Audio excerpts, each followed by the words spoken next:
ಅನುಮಾನಾಸ್ಪದ ರೀತಿಯಲ್ಲಿ 4 ಸಾವನ್ನಪ್ಪಿರುವ ಘಟನೆ ಬೆಂಗಳೂರು ಗ್ರಾಮಾಂತರ ಜಿಲ್ಲೆ ಹೊಸಕೋಟೆ ತಾಲೂಕಿನ ಮತ್ಸಂದ್ರ ಗ್ರಾಮದಲ್ಲಿ ನಡೆದಿದೆ. ಎಲ್ಲರೂ ಅಸ್ಸಾಂನವರು, ಲೇಬರರ್ಸ್ ಅಂತ ಶೆಡ್ಡಲ್ಲಿ ಮಲಗಿದ್ದಾರೆ, ಹಾಗೆ ಹೋಗ್ಬಿಟ್ಟಿದ್ದಾರೆ. ಏನು ಸಫೋಕೇಶನ್ ಅಂತ ತಿನ್ನರೆಲ್ಲ ಇತ್ತಂತೆ ಸರ್, ತುಂಬ ಅನುಮಾನದಲ್ಲಿ ಹೇಳುತ್ತಿದ್ದಾರೆ. ಪಾಪ ಅಲ್ಲ, ಎಲ್ಲಿಂದನೋ ಬಂದಿರ್ತಾರೆ ಬದುಕು ಕಟ್ಟಿ. ಜಮ್ಮು ಕಾಶ್ಮೀರದಲ್ಲಿ ಸೇನಾಪಡೆಗಳ ಉಗ್ರರ ಬೇಟೆ ಮುಂದುವರೆದಿದೆ. ಡೋಲ್ಗಾಮ್ ಪ್ರದೇಶದಲ್ಲಿ ಭಯೋತ್ಪಾದಕರು ಭದ್ರತಾ ಪಡೆಗಳ ನಡುವೆ ಗುಂಡಿನ ಚಕಮಕಿ ನಡೆದಿದೆ. ನಮ್ಮ ಭದ್ರತಾ ಪಡೆಯವರು ಇವರು ಎಲ್ಲೆಲ್ಲಿ ಅಡಕ್ಕೋತಿದ್ದಾರೆ ಅಂತ ಕಂಡುಹಿಡಿದಿದ್ದಾರೆ.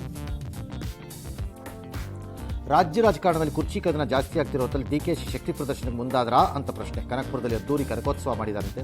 ನಾನು 20ಕ್ಕೂ ಹೆಚ್ಚು ಶಾಸಕರನ್ನೆಲ್ಲ ಕರೆಸಿದ್ರಂತೆ. ಶಾಸಕರನ್ನ ಈ ಸರಿ ಕರೆಸಿರೋದು ಫಸ್ಟ್ ಟೈಮ್ ಇದಿರ್ಬೋದು, ಎಕ್ಸ್ಟ್ರಾ ಇರ್ಬೋದು. ಅವ್ರು ಯಾವಾಗಲೂ ಕನಕೋತ್ಸವ ಮಾಡ್ತಾರಲ್ಲ, ಚೆನ್ನಾಗಿ ಜೋರಾಗೆ ಮಾಡ್ತಾರಲ್ಲ. ಕಳೆದ 2 ದಿನಗಳಿಂದ ಕರೆಂಟ್ ಇಲ್ಲದೆ ಬೆಳಗಾವಿ ಸಬ್ ರಿಜಿಸ್ಟ್ರಾರ್ ಕಚೇರಿ ಸಿಬ್ಬಂದಿ ಪರದಾಡ್ತಿದ್ದಾರೆ. 4 ತಿಂಗಳಿಂದ 2,31,000 ರೂಪಾಯಿ ಬಿಲ್ ಕಟ್ಟಿರಲಿಲ್ವಂತೆ. ಅದಕ್ಕೆ ಅವರು ಇದು ಹೆಸ್ಕಾಂ ಅವರು ಕರೆಂಟ್ ಕಟ್ ಮಾಡಿಬಿಟ್ಟಿದ್ದಾರೆ. ಏನು ತೊಂದರೆ ಇಲ್ಲ ಬಿಡಪ್ಪ, ವಿಟಮಿನ್ ಇದ್ರಾಯ್ತು, ಕರೆಂಟ್ ಯಾಕೆ ಬೇಕು? ವಿಟಮಿನ್ ಎಮ್ ಇದೆಯಾ ಇಲ್ವಾ? ಇದೆಯಾ, ಬಿಡಿ, ಮತ್ತು ಕರೆಂಟ್ ಯಾಕೆ ಬೇಕು? ಗುಂಡ್ಲುಪೇಟೆ ತಾಲೂಕಿನ ಹಕ್ಕಲಪುರ ಗ್ರಾಮದ ಸರ್ಕಾರಿ ಶಾಲೆ ಬಳಿ 2 ಕುಟುಂಬಗಳ ನಡುವೆ ಹಳೆಯ ವೈಷಮ್ಯ ನಡೀತಂತೆ. ಗಲಾಟೆ, ಕೊನೆಗೆ ಸ್ಕೂಲ್ ಕಾಂಪೌಂಡ್ ಹೊಡೆದಾಕ್ಬಿಟ್ಟಿದ್ದಾರೆ ಇಬ್ಬರು ಗಲಾಟೆನಲ್ಲಿ. ಈ ಊರಿನವರೆಲ್ಲ ಇಬ್ಬರು ಸೇರಿ ಕಟ್ಕೊಡಿ ಅಂದಿದ್ದಾರೆ. ಕಟ್ಕೊಡಬೇಕು. ಕಟ್ಕೊಡದೇ ಇದ್ದರೆ ಇಬ್ಬರ ಮೇಲೆ ಸಾರ್ವಜನಿಕ ಆಸ್ತಿಯ ನಾಶದ ವಿಚಾರದಲ್ಲಿ ಕೇಸ್ ಹಾಕಿ ಅರೆಸ್ಟ್ ಮಾಡಿ ಒಳಗಾಕಿ. ಕೇದಾರನಾಥದಲ್ಲಿ ಇನ್ನು ಮುಂದೆ ಮೊಬೈಲು ಕ್ಯಾಮ್ರಾ ಎಲ್ಲ ಬಳಸೋಂಗಿಲ್ಲ. ರೀಲ್ಸು, ಫೋಟೋ ಮಾಡೋದು ಇದೆಲ್ಲ ಮಾಡ್ತಾರಂತೆ. ಅದಕ್ಕೆ ಆಡಳಿತ ಮಂಡಳಿ ಕ್ರಮ ತಗೊಂಡಿದ್ದಾರೆ. ಒಳ್ಳೇದು ಮಾಡಿದ್ರಿ, ಬೆಸ್ಟ್ ಆಯಿತು. ಅಯೋಧ್ಯೆ GST ಉಪಾಯುಕ್ತ ಪ್ರಶಾಂತ್ ಕುಮಾರ್ ರಾಜೀನಾಮೆ ಹಿಂದಕ್ಕೆ ಪಡೆದ್ರಂತೆ. ಅದ್ಯಾವುದೋ ಶಂಕರಾಚಾರ್ಯ ಗಲಾಟೆನಲ್ಲಿ ಕೊಟ್ಟಿದ್ರು ಅವರು, ಈಗ ವಾಪಸ್ ತಗೊಂಡಿದ್ದಾರಂತೆ. ಅಮೆರಿಕದಲ್ಲಿ ಬಂಡವಾಳ ಸಂಗ್ರಹಿಸಲು ಇಲ್ಲ ನಿಯಮ ಉಲ್ಲಂಘನೆ ಮತ್ತು ಅಕ್ರಮ ಮಾಡಿದ್ದಾರೆ ಅಂತ ಗೌತಮ್ ಅದಾನಿ ಮೇಲೇನ ಇತ್ತಲ್ಲ, ಅದಕ್ಕೆ securities and exchange commission summons ಸ್ವೀಕರಿಸೋಕ್ಕೆ ಅವ್ರು ಒಪ್ಪಿದಾರಂತೆ.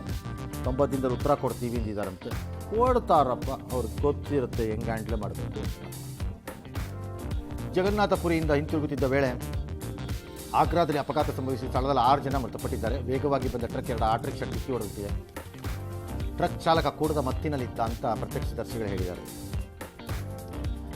ಜಾತ್ರಾ ಮಹೋತ್ಸವದಲ್ಲಿ ಮಹಿಳಾ IPS ಅಧಿಕಾರಿಯೊಬ್ಬರು ಭರ್ಜರಿ ಡ್ಯಾನ್ಸ್ ಮಾಡಿದ್ದಾರೆ. ತೆಲಂಗಾಣದ ಮೇದರಂನ ಸಮಕ ಸಾರಕ ಜಾತ್ರೆಯಲ್ಲಿ ಕಲ್ಲೂರಿನ ACP ವಸುಂಧರಾ ಯಾದವ್ ಮಾಡಿದ್ದಾರೆ. ಅವರು ಉತ್ತರ ಪ್ರದೇಶದವರಂತೆ. ಭದ್ರತೆಗೆ ನಿಯೋಜನೆ ಮಾಡಿದ್ರಂತೆ.